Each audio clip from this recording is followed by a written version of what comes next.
So, let's move on to the text. Let's dive into spiritual world of Schumann's fantasies. There's only real world for Schumann. As he's being humble and reserved human being, could open his heart fully and show his inner world only in his music. With all my responsibility, I'm saying that as soon as we are dipping into the music text, we are immersing into composer's mind.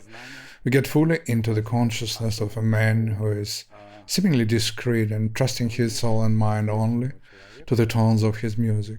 It's a great responsibility to guide you through human's mind through music, with help of language or music, and it is pretty emotional. So, the theme on which Schumann wrote his variations was sent to him by an amateur musician. It's not written by Schumann, doesn't belong to his pen. It's quite common music theme of early 19th century Romanticism.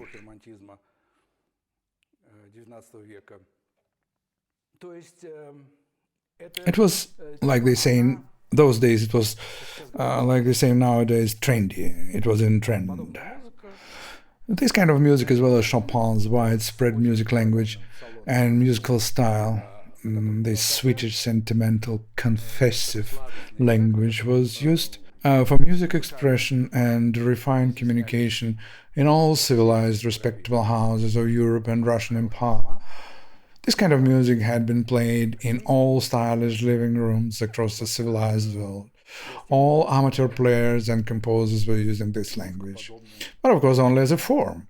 Chopin put totally different and highly sophisticated content using this simple language in his music. The same situation was in the song culture, music romance culture, which was very close to Schumann's soul, as he was very much continuing the traditions of Schubert. It was the fantasy world filled with romantic symbols, and they were becoming part of human consciousness and musical language. Let's see what kind of theme was sent to Schumann by guardian of one of his lady friends, how it sounds, what it contains. We'll go now through every bar, every tone, seeing all the musical, deciphering all the music symbols which this theme is contained. It sounds like this.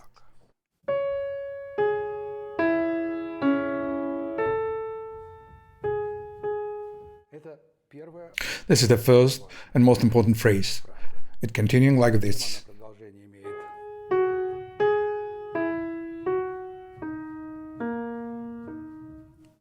And music line telling us that it's not finished, interrupted, as it sounds as a question mark. From the beginning we should pay attention to symbols the theme contains, which reflected right away in Schumann's mind and was understood by him the way those symbols were supposed to be understood by musicians, professional musicians of those time. We'll see how he had this idea about sadness and death, and how he will carry these ideas, developing it throughout the whole piece. In his letters, he describes this theme as a funeral quite a few times. Apparently, in the first half of 19th century, time of Romanticism, people's mind was more quivering, vulnerable, and much more sensitive than in our modern days. For me, if I'm not deeply analyzing this music, the theme sounds just slightly melancholic and nostalgic, nothing more. At the first glance, of course. I would never associate it at the first glance with a funeral theme or death symbol. Затем вторая фраза.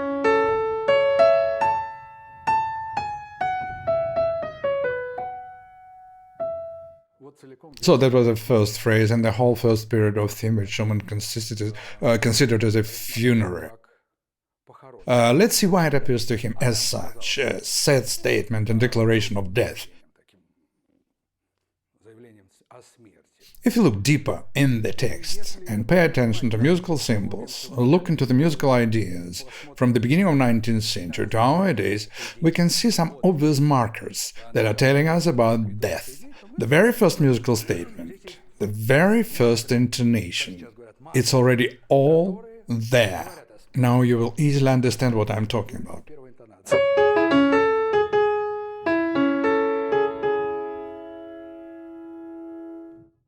This is already a fully shaped musical idea, form, symbol of death.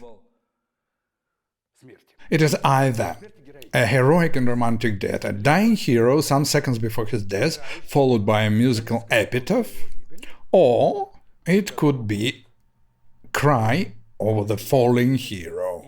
Would be also the same intonation, same theme, same symbol. Интонации плача над повергнутым героем. I want to show you how this theme, during these 200 years, which passed after the beginning of the 19th century, transformed into a musical idea which exists in our subconscious. It's not necessary to be a musicologist to get it right on the level of feelings. One has to be a musician, a professional musician, to decode and verbalize this idea. On the other hand, even the so-called simple listeners unconsciously catching this message and symbols, barely understanding it, but on the level of feelings, not being able to verbalize them, but they are receiving it right. However, our body and mind perceive it exactly right way with all philosophical information it carries. This is very strange, and I will be explaining you how it happened. Now I will explain you why and how it was happening and developing. You can get it right away from these two simple and short examples where I show you how the theme firmly associated with the death of romantic hero. So,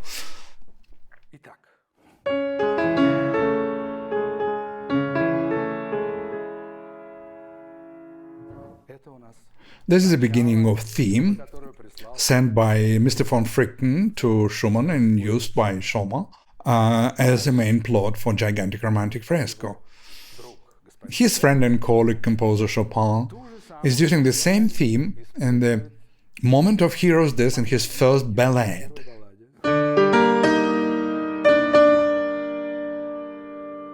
Then a few octaves are following.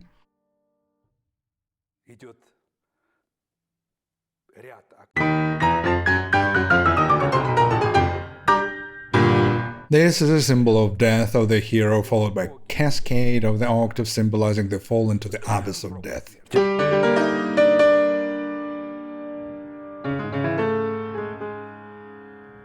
I can't help myself not to remind you how it's all moved and got even to the modern Russian consciousness, into the widest possible circle of people, even to Soviet song pop culture of our days, exactly carrying the same meaning after 2 centuries when it was born. In Soviet songwriting tradition, we hear the same symbol as a characteristic of the most popular and beloved Russian cinematic romantic hero, not long before his death. All this romantic musical language symbol got into the mind of a Soviet pop songwriter.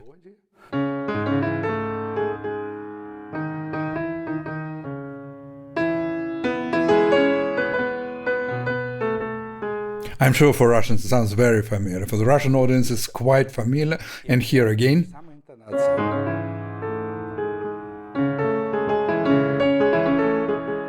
the same intonation expressed with a certain rhythm. You see, it lives for 200 years. With a certain interval, pause, and character. So, as you can see, this romantic idea, which became popular and fashionable at the beginning of the 19th century, in modern time, turned to such a popular musical statement that it's associated unconsciously with the death of a romantic hero, even in Soviet Union. That's how Schumann perceived it right away from the very first 2 bars. It is incredibly interesting to observe. So Schumann immediately sees here death and funerals. So why he called it a funeral melody? Which one he decided to change from death to life, and not just to life, but to joyful life, to the eternal happiness and joy, as he was telling about this final. I want to show procession, quite symbolic procession that symbolized divine happiness at the end. And he did it. Further, we will see how he transformed it into his chivalrous mind and chivalrous heart into chivalrous symbols. And we will see how it was related to his character, his consciousness, his soul, his understanding of love, all his life, and everything what was surrounding him. It is extremely interesting. Later on, in our next series, we'll be traveling into many composers, made from Bach to nowadays. And I can promise you, we will not be strangers in this trip throughout the composer's consciousness. Thanks to music, our contact, which I would love to be continued as long as possible, we'll be embracing and understanding lives of the composers as precisely as we understand our own lives through the musical text, with the same level of understanding through the psychoanalysis of the texts. So our life will get much more interesting, much richer through the sequence of incredible adventures and emotions in the music world through deep and high understanding of music language and composers. Now let's move on to the next phrase. And the first one sounds like this. Death of a hero.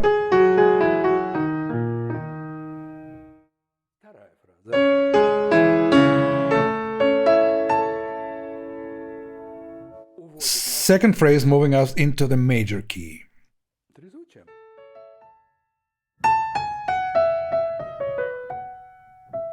This is a typical way of heroic funeral narrative in music of 19th century mind. When in this song, or funeral march dedicated to hero, after declaration of hero's death, we are moving into idealization of his life and his deeds. As in a dream, remembering hero when he was alive, we remember all good what he did, remember all touching emotional moments of the life of a hero. It's always put in the middle section of the funeral song or funeral march. Actually, it is all much easier to tell in music than in literature, as musical idea is much more flexible than a verbal one, because music consists of emotions, what literary language doesn't have. When we are talking about the same feelings in poetry or literature, it's never as comfortable and emotional as in music. In music, they become more flexible, more plastic, emotionally experienced and expressed. For us, it's much more comfortable and easy to explain ourselves using language in music. Talking in music about strong and intimate emotions, we feel greater comfort as we talk using emotional language, avoiding dry informative literal language. We all understand music language without the barriers. It doesn't have any barriers between people. Emotions does not need translation.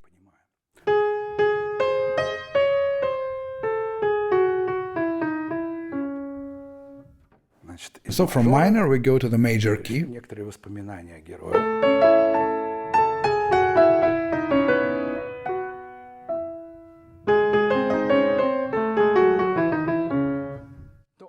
Using vulgar modern expression or the youngster slang, we remember what a good guy he was. This is what's usually done by composers in the middle part of any funeral motive. We can recall the famous Chopin's work, which you all know, everybody knows this motive.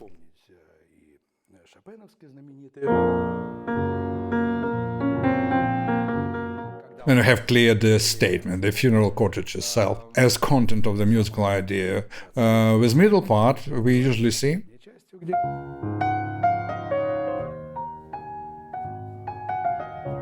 the very same melodies, practically same melodies, same methods, same tools, same musical language. We are remembering and idealizing the man who passed away heroically. Then another important marker, which confirms, yes, it is all about death. And this is a funeral music. This is very important to observe. Now, you have to remember every symbol from the theme to understand me when we go further.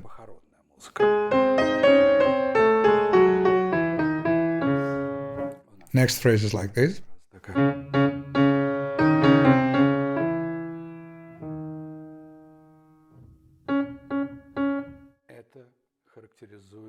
This repetitive notes describe quite unpleasant moments. It's the pieces of the ground and stones that falling into the grave, when coffin is being lowered into the grave. Not without a reason does Schumann harmonize it in a very special way. Look very carefully what Schumann does. Шуман в своей гармонизации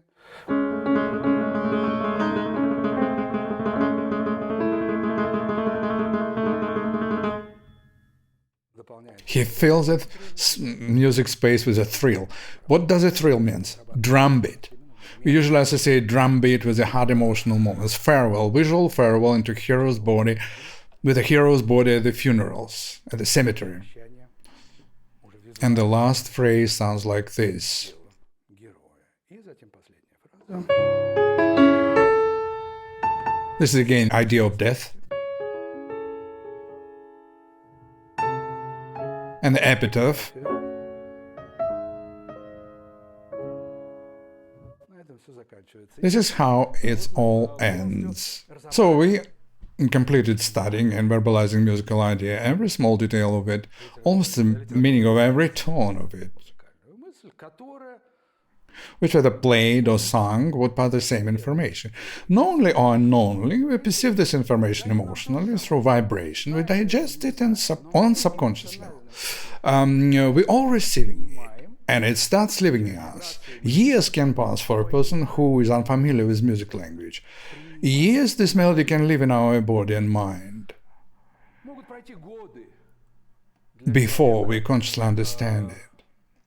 незнакомых с музыкальным языком, годы But the melody will be living and waiting for the right moment to grow and being understood consciously. And the moment will inevitably come.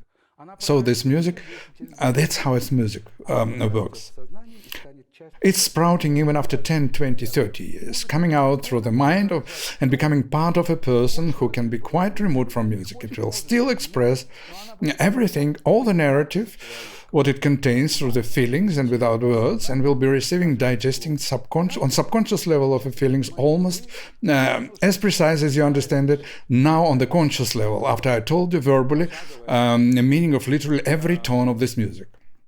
раскрытия сюжета. This is incredibly interesting how music works. Further, we have 3 last notes left after epitaph. Три нотки после эпитафия.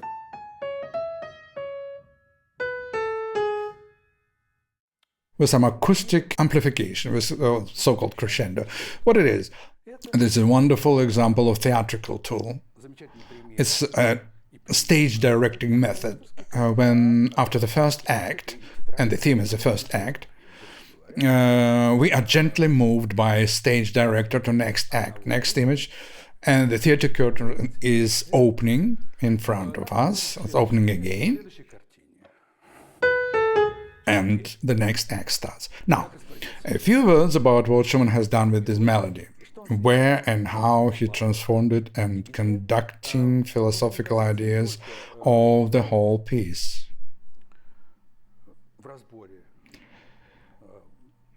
During our analyzing journey, we would not just analyze musical symbols and images, everything Schumann's romantic mind consisted of, but also we will have a very close look at some major mistake made by musicians' interpreters. What did not allow us to understand this piece for more than 200 years, for almost 200 years, what did not allow to reveal the great idea of this composition. Here is the same situation as it happened with pictures at an exhibition, which we were analyzing our previous video series, when interpreters were going in the wrong direction, совершенно в ложном направлении. which were distracted musicians and listeners from the ideas of the great piece for almost 2 centuries. It's clear to me this is the best Schumann piece, work and unique expression of romantic symbolism, and yes, it was misunderstood already for 2 years, for 2 centuries. We know, and it's obvious, that Schumann's mind and his fantasy world was filled by chivalrous ideas of noble knights. He lived in a chivalrous time. His world consisted of beauty, beautiful ladies and knights, all these romantic ideas of the middle age of European culture, middle Christian ideals of the knight's fantasy world. That is his world. That is why he took this route when he decided to use this melody as a theme for the gigantic work where the dream of his life will be embodied, to reverse the time, to turn the clock of life backwards. So his music saga started and ended in chivalrous style. How the noble knights were singing their songs to beautiful ladies. This is now very important. We're now looking to major mistakes which were done by interpreters for many years. The knights were singing songs accompanied by lute. And we all know that lute sounds are very gentle and quiet. Schumann perceives it like a chivalrous ballad. It's actually a chivalrous ballad, a nice ballad, but slightly more sophisticated and more romantic, much more free than quite restrained knight songs of Middle Ages. But principle of harmonization stays the same, and the concept is the same, culture is the same. Here we come across with the first major mistake of all interpreters, as they play all chords from which the theme consists with the same loudness. All the structure, all texture is the same, as a simple chord progression.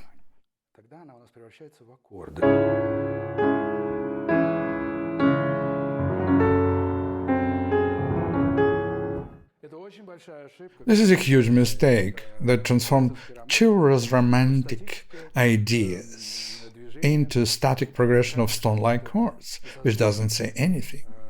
That instantly kills all the romantic idea, any chivalrous narrative.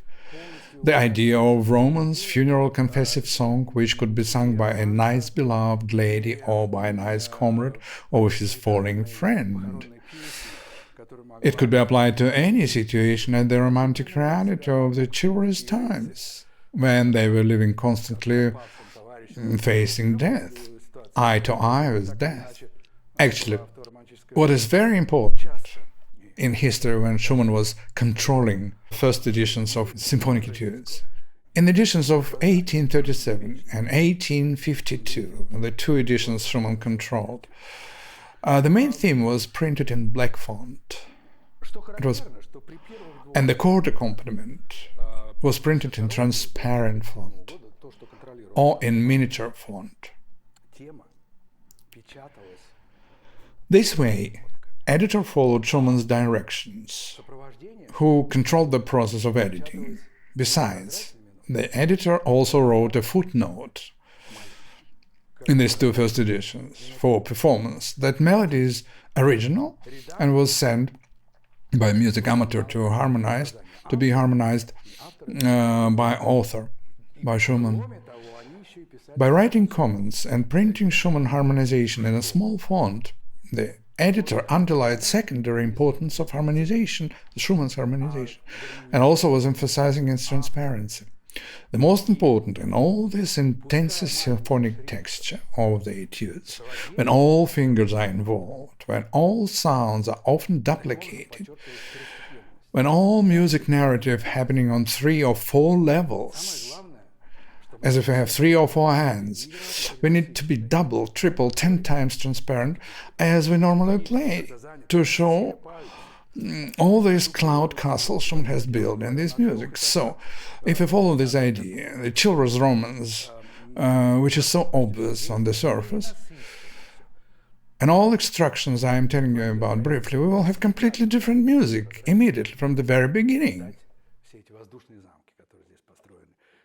There would be no chords, it would be a knight's song, a chivalrous song, what I am talking about for so long. Всем тем указаниям, о которых я вам стараюсь очень быстро и тезисно рассказывать, то у нас получается совершенно другая музыка.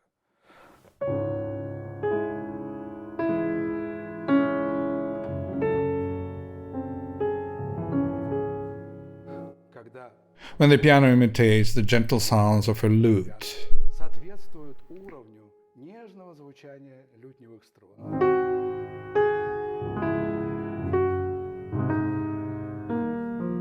And we can hear the Lonely Night song in upper voice, in soprano.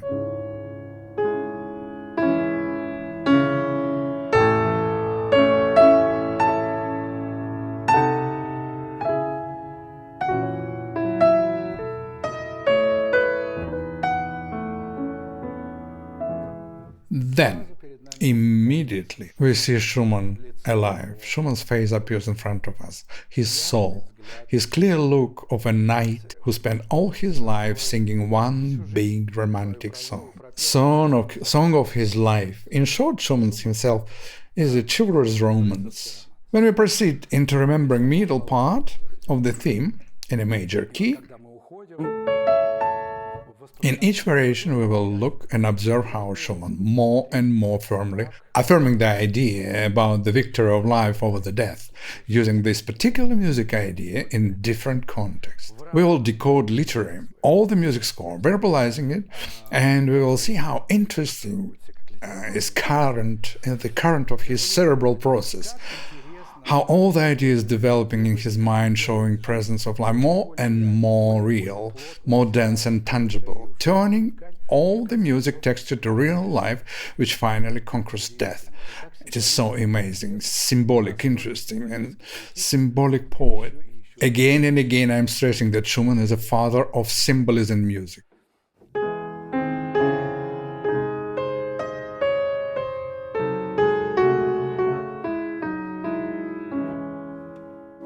Now we are moving to the most tragic moment, when coffin is going down accompanied by the drum beat.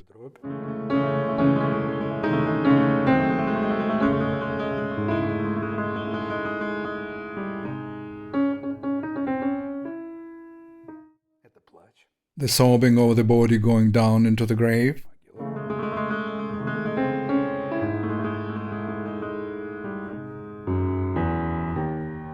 And the Roman continues.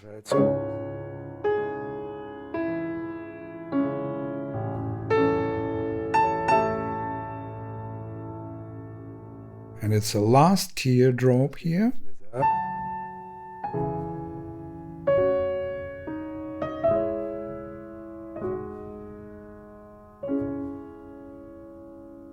And curtain is up for the second act. The stage is ready.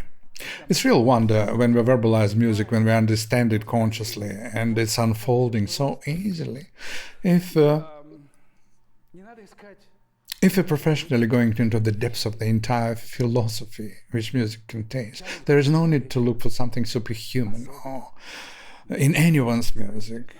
It's non-existent, especially in the music of the 19th and early 20th century. At that time, Romanticism existed for a whole century, modifying itself on a way or another into symbolic or impressionistic ideas of the beginning of the 20th century. Still, it's all remaining the Romanticism in different forms. Nevertheless, these composers are human beings on their unprecedented sublimity, purity, naivety, and their naivety is kind of a children's nature, angel-like, because of the you should never search for something supernatural in music genius composers.